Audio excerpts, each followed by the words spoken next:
This is a lower body strength and mobility workout for your menstrual phase. This is designed for maybe day 2 or day 3 when you've had the heaviest part of your flow. Maybe you did experience some cramping or some symptoms of a period, but you're kind of coming out of that and you're ready to take on a bit of strength.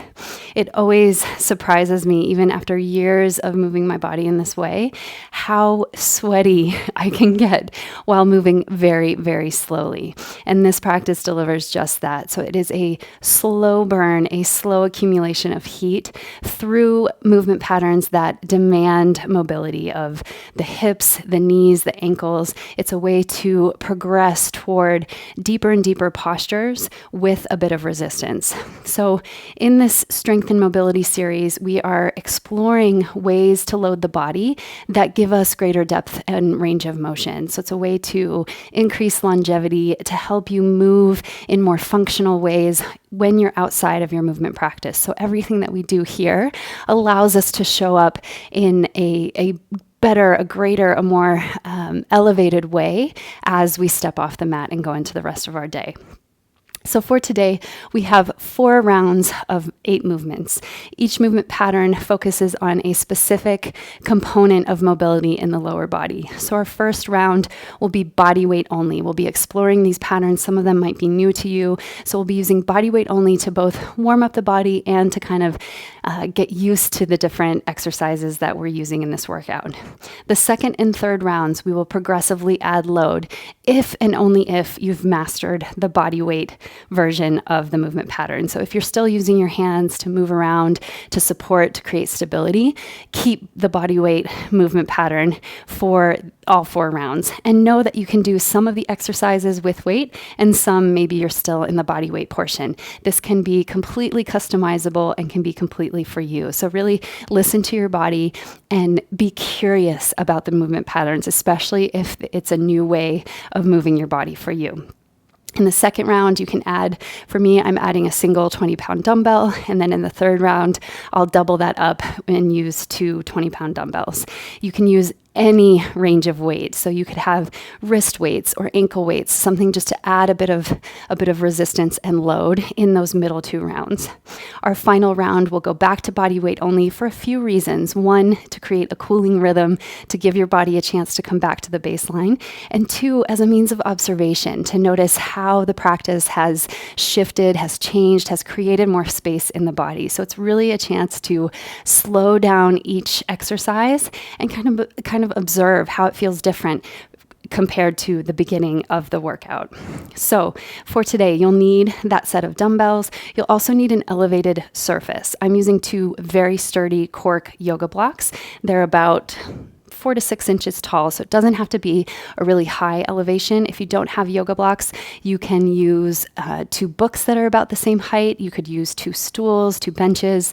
You can also use just a single elevated surface, so like maybe the last stair of a staircase, or a single block, a single bench or stool. Maybe you have a sturdy box that you can use. If you are using a single elevated surface, I'll demonstrate how to incorporate that in the movement tutorial that is at the beginning of this workout. So if you can, make sure you just tune in to that 10 or so minute tutorial at the beginning. Maybe you're watching it the day before you want to do this workout. It just gives you a lot of different opportunities to work into the progression of each exercise. So I'll be giving alternatives, ways to modify, and ways to use the different equipment that you might have available in your practice. So let's get started with this mobility workout. Let's begin today with a quick overview of the 8 exercises that we'll be using in today's workout. For a few of these movement patterns, you will need an elevated surface. It's helpful to have 2 elevated surfaces if you have like 2 sturdy yoga blocks, or maybe 2 books that are about the same height, 2 stools. Anything that you can elevate the feet to the same height will be beneficial. If you only have one kind of small stool that works for this practice, you can do some of these with just one, and I'll demonstrate that as well. Today, we're focusing on mobility. So my guidance to you would be to master the body weight movement pattern first before you even think about adding load to the exercise. So I'll demonstrate a few alternatives that you can use if these are new movements to you, or if some of the mobility access is a bit challenging, you can use these alternatives as you move as a progression into the full version of each exercise. So to start, we'll be on the mat. We're coming into kind of this figure 4 shape in the legs. So it's zigzag in the legs. And again, you'll know right away if your hips are tight or if your knees are tight. This is a good way to gauge kind of how you're arriving to your practice. The first movement is a shin box. So we start in this shape and we simply lift onto the shins. So here, if you need it, your hands are there for support to come up and then slowly lower back down. All of these movements very slow and controlled. So we're not moving at a quick pace. We're not working on speed.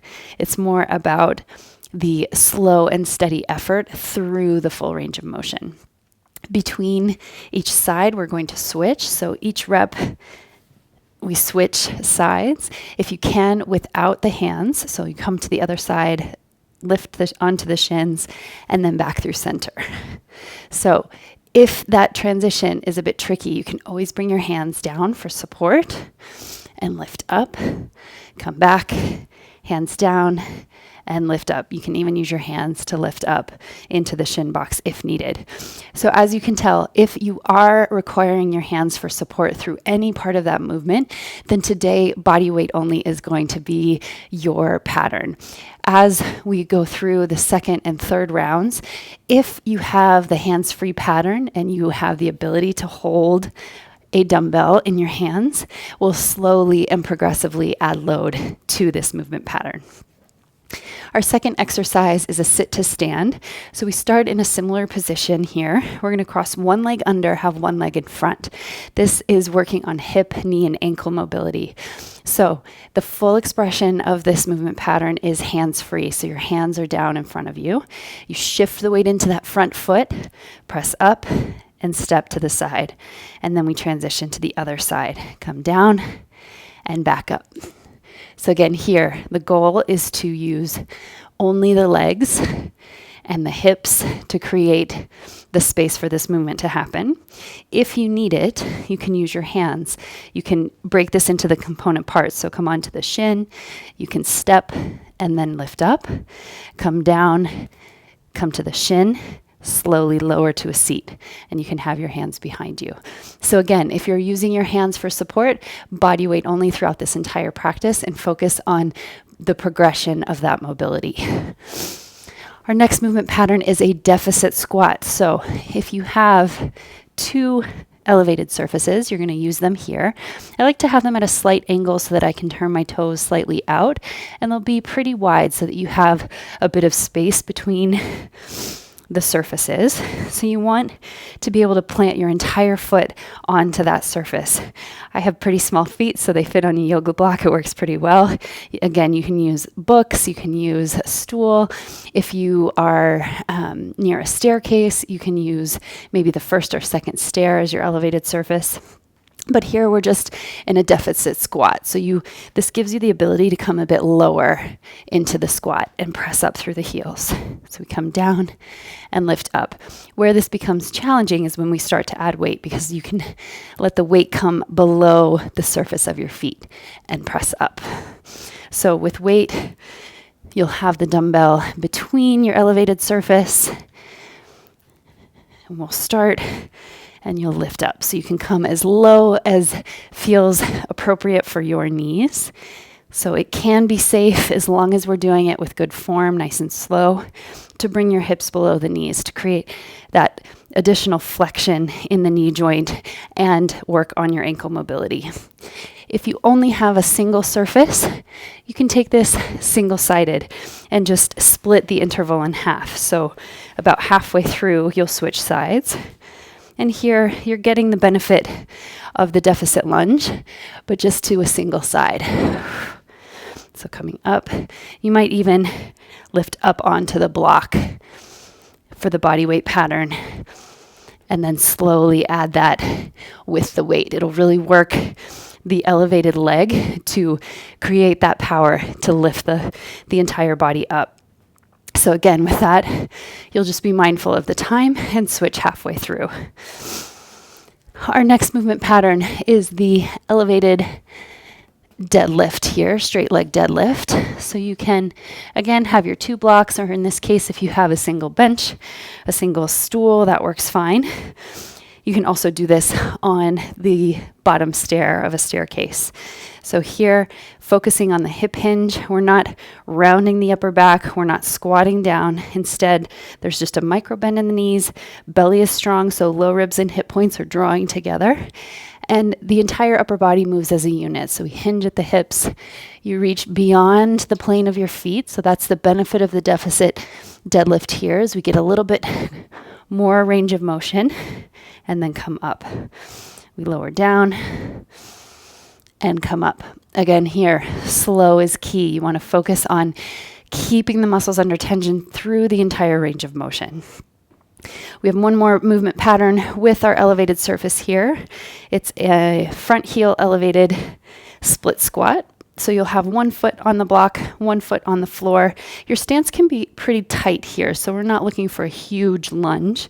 Instead, you want to focus on having that 90-90 setup in the legs. So that back knee is coming straight down and you're coming into your split squat. You can let the knee just hover above the ground. We're not putting any weight on that back knee on the ground. And this one you can load progressively as we go through. We'll then move into our alternating deep lateral lunge. So this one has a few options. Your legs will be nice and wide. If you're still working on hip and ankle mobility, you'll keep the toes pointing forward, the chest stays elevated, and we'll simply sit back into that lateral lunge. So the knees tracking over the ankle toward the kind of that line between the big and second toe. And then you can either stay low and come to the other side, or come all the way up and back down to the other side. So that's kind of the starting position. So you can be up a little higher if that maybe feels most appropriate for you as you're opening the inner thighs, the hips. If you've been practicing lateral lunges for a long time and you want to move a bit deeper into the mobility practice, the toes will turn slightly out so that you'll have more of a 45 in that foot, and then we'll lower all the way down to the earth. So you're working on ankle, shin, knee mobility here. And then you come up through center, switch, turn the toes out. This leg stays extended, toes can point up. And the key here is not to round down. You want to be able to stay chest elevated, gaze up, and then press through the heel to lift up. So that's our lateral lunge.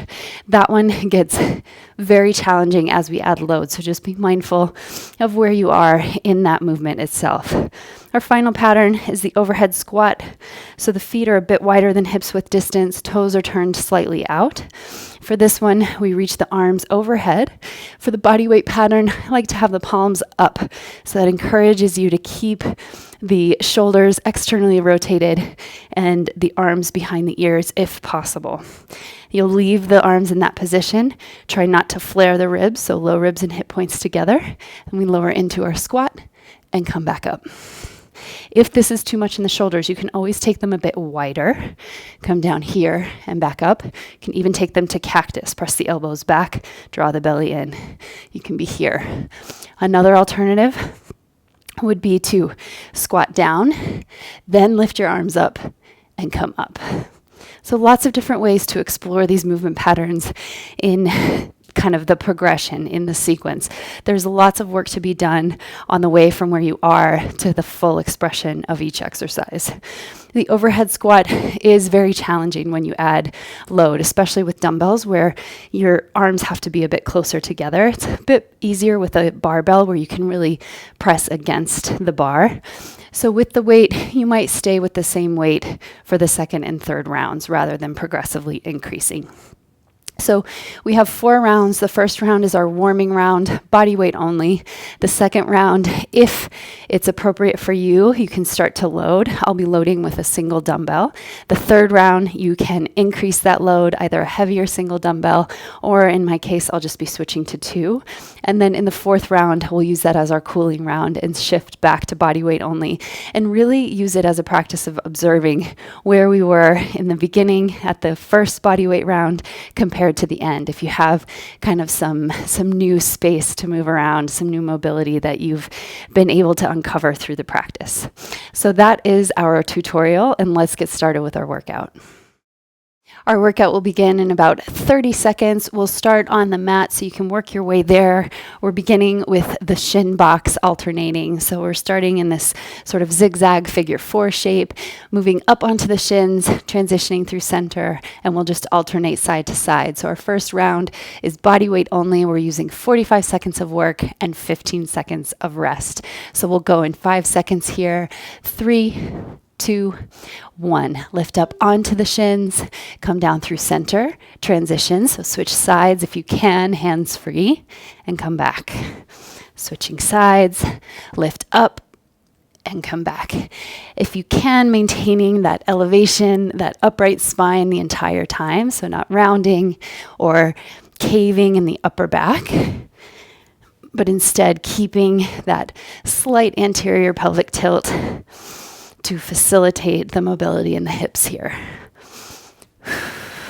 Breathing as you move through. So this first round is body weight only, really using it to kind of explore the movement pattern, to have it in the body before we add load. Rest, 15 seconds. We're coming into now our sit to stand. So the starting position, one foot is forward, the shin is behind. As best as you can, going without hands, but know that you can always use the hands for support. Let's begin now. Lift up, step, switch sides, nice and slowly coming down. So these mobility movement patterns, they're not about speed. They're more about that slow and controlled descent and lift. So you have a conscious connection to the muscles that are working, a conscious connection to the joints in motion. Breathing here, nice and slow. So again, you can always break this into its component parts, stepping up, lowering down to a seat, and coming back up. Hands free. Works great if you're there, but know that there's lots of work to be done in the progression. And rest. Coming to our deficit squat now. You can grab your elevated surface. Again, if you only have a single surface, you can switch sides halfway through. So you can have one side elevated and you'll switch halfway through about the 22-second mark. So we go down and up. The deficit squat, the benefit is that we can go below the surface of the feet with the load, or in this case, we can come a bit below the knees with the hips. Breathe out on the exertion on the way up. If you have a single side, switch now. Got about 20 more seconds. Down and up. Keep the belly hugging in, chest stays elevated, gaze is lifted. Last 3 and 1. Rest. 15 seconds here. You're shifting your elevated surface now for a straight leg deadlift. Again, you can be on a staircase or a stool. Here, we're simply hinging at the hips. Let's begin. You can let your hands come below the feet if you have that range in the backs of the legs. And here, keeping the low ribs and hip points drawing together, all the way down and all the way up. Take care not to shift the hips too far back. So you want the hips to stay in that vertical plane with the ankles. So hips, knees, and ankles aligned here. Chest and belly, heart move as a unit. Last 10 seconds here. Use your breath nice and slow. Last 3, 2, 1. Rest. You can set one block off to the side. We're coming into our front foot elevated split squat. Start with the left side here. Make sure that you can put all your weight into that front foot. It's the one doing the work. Nice, short, powerful stance here. Let's begin. We come down and up, lower and lift. So really focus the effort in the front heel to engage that front glute. You can spread the toes of the back foot. Make sure you're on the ball of that back foot. And then energetically hug the inner thighs to the midline. So you're creating that axis of support and stability that can help with balance. Shoulders are soft and relaxed. We're here for 10 more seconds on this side, and then we'll switch. Last 3, 2, 1. Switching sides now. Other footsteps forward. We'll go in 10 seconds. You should feel the work in the legs already. Body weight only. It's still no joke with this practice as you move through the full range of motion. Let's begin. Down and up. So just adding a little bit of height to that front heel can change the loading pattern on the legs. Adds a bit of challenge. And then once we master this body weight movement pattern, we can start to load it so that we can work through that resistance through a wider range of motion to explore kind of new pathways for growth, new ways to work the muscles. Last 4, 3, 2, and 1. Rest. You can set that block off to the side. Coming into our deep lateral lunge next. So the feet are nice and wide. And here, use this as a progression. You might start kind of high up and then work your way towards the ground. Here we go. Lower down, chest stays elevated, and up. As best as you can, staying nice and slow, controlled throughout the entire movement.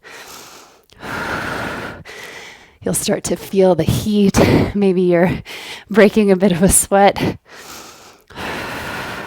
So this is our warming round. We have one more movement pattern, and then we'll start back at the top, progressively adding load if that's appropriate for you, if you've mastered the body weight movement pattern first. We're here for 3, 2, and 1. Come out. Our last movement for this round is the overhead squat. So feet are wider than hips width, toes out, heels are in. Draw the low belly and the in by hugging hips and ribs together. Let's begin. Arms overhead, squat down and up. Weight is in the heels. So this requires a great deal of mobility in both shoulders and the hips, but also in the spine. Hug the heels into the midline as you come to the top. So feel that extra bit of contraction in the legs, like you're trying to create a ripple in the center of your mat. Really drawing the upper arm bones behind the ears if you can, and making sure that your arms are plugged into the shoulder socket so you're not overextending, particularly as we start to load this pattern. And rest. Shake it out. Coming into our shin box once again. If you like adding a bit of load, it doesn't have to be a lot. So it can be a single dumbbell, it could be hand or wrist weights. Let's begin. So we lift up onto the shins, come back down, and switch sides. Lift up, press into the shins, come down, and rotate. So especially as you start to add weight, take care not to round in the spine. So even as you come through that transition, the spine stays elevated. So from the sitting bones to the crown, we have that axis that moves together, straight up and down. Lifting up onto the shins, come back down, and lift. After this, in about 5 seconds, we have our rest, and then we're preparing for the sit to stand. So you can come down. Again, this one, only load if you have this movement pattern down without the use of the hands. So weight is at the chest, moving in 2, 1. Let's go, lift up, switch sides, nice and slow, lower down. Press into that front foot to lift, and then slowly lower down. So the front leg doing most of the work here, Try not to press too much into that back shin, back foot. You're really focusing on driving through the front heel. This is a great movement pattern for practical use to get from sitting on the floor up to standing. It's a great one for longevity. If you have little ones or maybe a pet that you like to roll around with, this is a great movement to be able to keep that going. Our next movement is the deficit squat. Set up your elevated surface. Your weight is in the center. If you're moving to the loaded pattern, we'll go in 2, 1, squat down, lift it up, lower down, and lift up. Drive through the heels, and lift up. Shoulders are relaxed, chest and heart are elevated. Low ribs and hip points are magnetized together to create that stable core integration that supports you in movement. So I have the weight kind of turned at the horizontal so that I have more depth. I can go lower than if it were upright. So find the grip that feels best in your hands, in your body. Last 3, 2, and 1. Moving to our straight leg deadlift with the elevation here. So feet are nice and close, about hips width apart. We'll go in 2, 1. Hinge at the hips. Lower that weight. Maybe it comes below your feet. And then rise up. Spine stays strong and long the whole way down and the whole way up. If you feel this at all in your lower back, drop the weight. Focus on the body weight pattern just to create more space in the backs of the legs.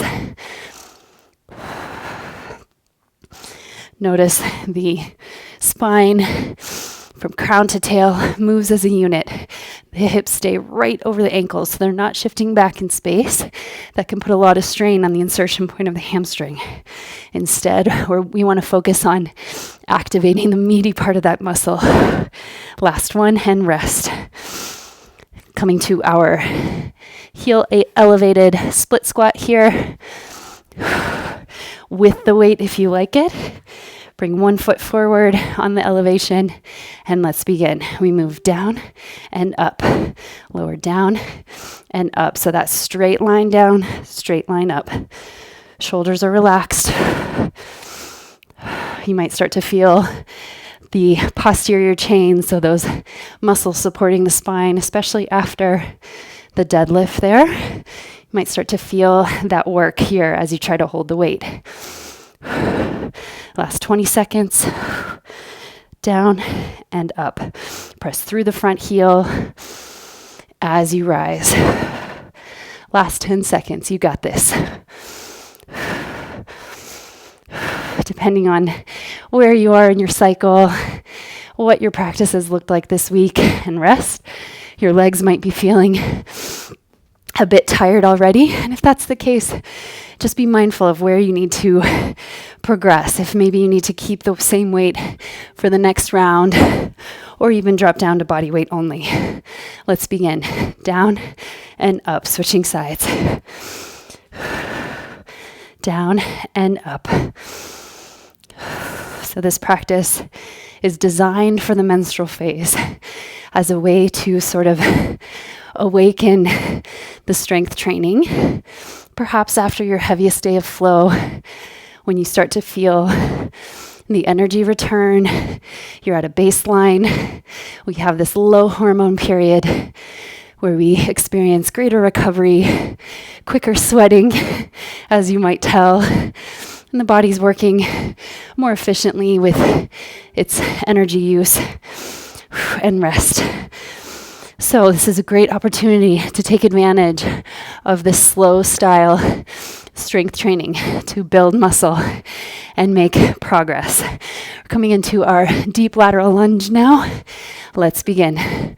Come all the way down if you can, or find your max range of motion. So maybe it's a little bit higher. Maybe your ankle mobility is the limiting factor. So you can work toward that, really flexing the ankle as much as you can through the range of motion to create that space so that you can go deeper. You can access your muscular strength in a different way. Side to side here. And almost there, 5 seconds. And then we're moving into our overhead squat. Come up through center, rest. So for this first round, I can feel my upper back, my shoulders a bit tired, a bit sore. So I'm going to go down to my 15-pound dumbbell. 2, 1 for the overhead squat. Here we go. Squat down and lift up. Again, here, draw the heels toward each other on the way up. So you have that little squeeze, that contraction in the inner thighs, the glutes, the legs on the way up. Work to really straighten the arms if you can. And engage the belly. So keep your belly strong. This ends up being a huge amount of activation in the core to stabilize the weight as you come down. Last 3, 2, and 1. Rest. Coming into our third round. So this is the heaviest round if you choose it to be. Coming into our shin box. If you're using 2 weights, you can have them on the shoulders. Let's begin. Lift up to the shins. Transition through center to the other side. Lift through center, nice and slow. So you feel the legs fire in a totally different way here.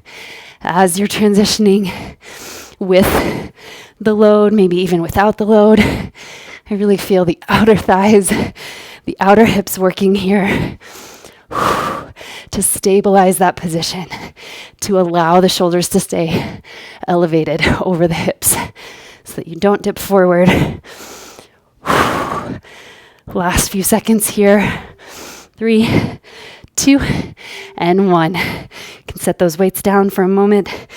These break periods move very quickly. Coming to our sit to stand with weight if you like. Going in 3, 2, 1. Nice and slow. Weight is in the front foot. Step it out. Switch sides nice and slow. Lower down and come up. Really feeling the heat now. You might be sweating with me. Pressing up and back down. Nice and slow, controlled. Be in every moment of the work, the entire way down and the entire way up. Lower down slow. Foot is behind and then weight is in the front heel to lift you up. Last 5, 4, 3, 2, and 1. Set up for your deficit squat here. So you can turn the toes slightly out, heels slightly in. You can grab both weights if you have them. And let's begin. Here we go. Lower down and lift up. So if your weights are heavy, your grip might fatigue, you can always drop down to lighter weight partway through. You can drop your weights at the bottom, enjoy a body weight rep, and then come back in. Make this a sustainable practice. So what do you need? What changes do you need to make to stay with quality mechanics, quality reps from start to finish? We've got 10. Let's go. 5 more seconds. And rest. You can set your weights down in front. Bring your blocks or your surface a bit closer together for the straight leg deadlift. Collect your breath. We'll go in 3, 2, 1. Hinge at the hips. Press through the heels to lift. Lower down. Hips are directly over the ankles. And lift up. Use your breath here. Let it slow you down just a touch. Notice if your hips, as you get tired, if they tend to float too far back, can you keep them directly over the ankles? Micro bend in the knees. Last 15 here. Press through the heels to rise. Feel the entire posterior chain fire up, the muscles that support your posture, that keep you upright and rest. You can set one block off to the side as we prepare for our split squat. Grab your weights. We'll go in 5. Front leg is elevated, front foot is elevated, and let's begin. We move down and up. And up. Keep the heart and gaze elevated so that your energy stays elevated. As you start to let that gaze dive down to the ground, maybe it feels heavy. That can make your body feel heavy. So lift it out in front of you. Maybe smile. How can you create that lightness through the work? Last 12 seconds here. Loading this pattern. You really feel the work in that front leg. Last 3, 2, and 1. You can set your weights down just for a moment. Shake it out. As we prepare for the second side now, drop all expectations for the second side, especially now that you know what's coming. Front foot is elevated. Let's begin. Down and up. Notice what happens to your balance if your mind starts to wander. Can you bring it back here? Can you focus on a sensation in the body to keep you anchored to the present? Maybe it's the sensation of your foot on that elevated surface. Maybe it's the sensation of the weights in your hands or the sweat on your face. All of these observations, these intentional ways of observing are improving proprioception and are helping tether you to the here and now. Last one, and rest. Switching to our loaded lateral lunge now. We've just got 2 more loaded exercises before our cool down. Here we go. And begin. That nice deep lateral lunge. Feel the work on the way up. Slow it down if you need to. Use that forceful exhale to release heat, to connect to your deepest levels of power. Here we go. Press up through that front heel. And again, side to side, stay in it. What sensations are you bringing your awareness to? Can you connect with the contraction in the legs? And rest. Setting one weight off to the side. If you have a lighter set of dumbbells, you can lift both overhead. For me, I'm just going up to my 20-pound dumbbell for this last round of overhead squats. Let's begin. Keep that weight overhead. Lower it down and up. Again here, gaze is out in front of you. Heart and chest elevated. Belly strong. So you're firing from the armpits to the hips. The entire abdominal wall working to keep you in balance, to keep you stable here. Last few reps. 10 more seconds. You got this. 5, 3, 2, and 1. Set your weights off to the side. We are coming into our cooling round. So with that as your mindset, this is about bringing the heart rate down. It's about bringing the exertion down. Let's lift. Shin box. Focus on the mobility. Notice how it feels now. Maybe you had 4 rounds of body weight and you're feeling this a bit more accessible now. Maybe you had those 2 loaded rounds and you're allowing yourself to feel the lightness now as you drop that load. It's a good example of opportunities where we can lighten the load outside the movement practice. So where are you carrying weight that is unnecessary, that is not adding to your joy and rest? Where can you shed some of that weight? Not always possible, but there are some opportunities to do that. So using this practice as a metaphor, and begin to show you where you can lighten, where you can loosen your grip a bit, to be able to find more mobility, more mental and emotional mobility. Step up, lower down to a seat. Feel the shoulders strong but relaxed. So you have this posture of power through each part of the movement. Lets you deepen your breath, lets your abdominal, your vital organs perform at their best when you create that space. Last few here. 3, 2, and 1. Deficit squat now. You can set up your elevated surface. Coming onto the blocks or your step. We'll go in 3, 2, 1. Can you slow it down even more in this cooling round and press up? Squeeze at the top. Lower down, chest elevated, and squeeze the legs together as you rise. Lower down. So this part, especially if your heart rate is elevated, maybe your system a bit activated, it can be a challenge to slow it down. So use this body weight round to dial back the pace, to really breathe through each component of the movement. And maybe you notice something new. Maybe you feel something different. You activate in a new way. And rest.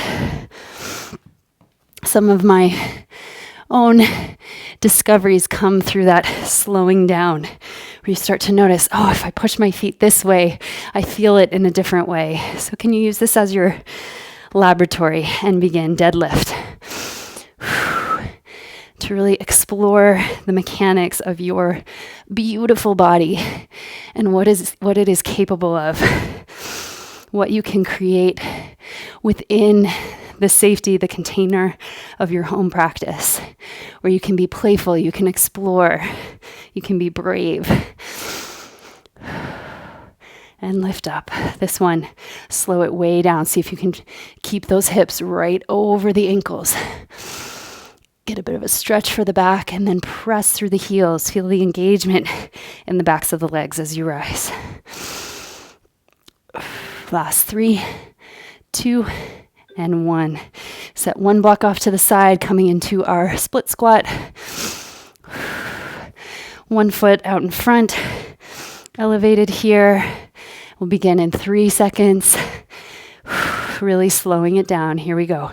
Lower down and lift up. So how can you transfer the work into that front foot? Especially when it's elevated, your back leg might want to take on some of that load. How can you transfer that with intention into your front foot, into that front heel, so that you feel the quad, the glute fire? Slowing the pace. You should feel your heart rate more or less back to its baseline here. Just moving through this final cooling round. 5 more seconds. 4, 3, 2, and 1. Switch it out, shake it out. Coming into our second side. Almost there. This is the home stretch of this workout. 3, 2, and 1. Nice and slow. Lower down and press up. So now the other leg is working. How can you transfer that load? Can you create these shifts internally where it might not look like anything's changing on the surface, but there is a lot happening on the inside? Another metaphor for cyclical living is that on the outside, we might appear to be the same person day in and day out for the people around us, but we feel differently. Our physiology changes. Our brain chemistry changes. A lot going on behind the scenes. Rest. So how can we enroll the people around us to support the ebb and flow? Coming in 5 seconds for our deep lateral lunge.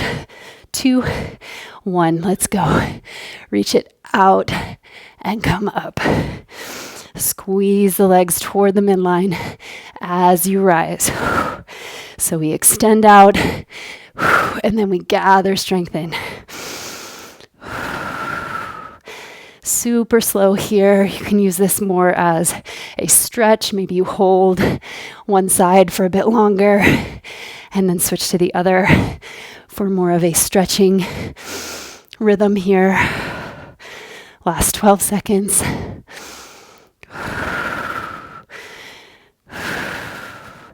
Connecting with that breath. Start to feel more of a pause between the inhale and the exhale.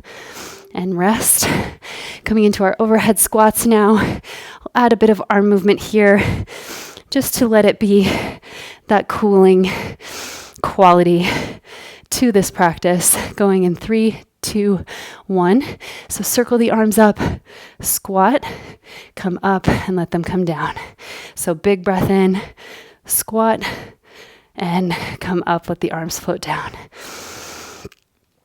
Letting this really capture the inhale and exhale as component parts. So they each have their own quality, their own contribution to the breath as a whole. Last 15 seconds of this workout.